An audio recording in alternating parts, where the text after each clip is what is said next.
Santi? Santi?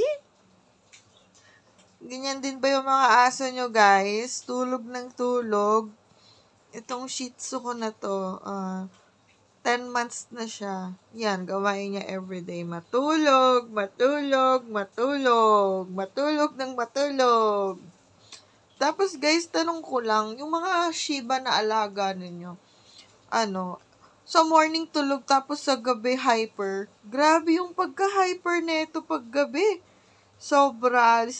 Ayaw niyang magpatulog. Talagang umiiyak para lang siya makipaglaro. Kaya, ayan, tinan nyo, pagod na pagod. Antok na antok. Ayaw magpakulit. Sorry! Galit yarn? Galit ikaw?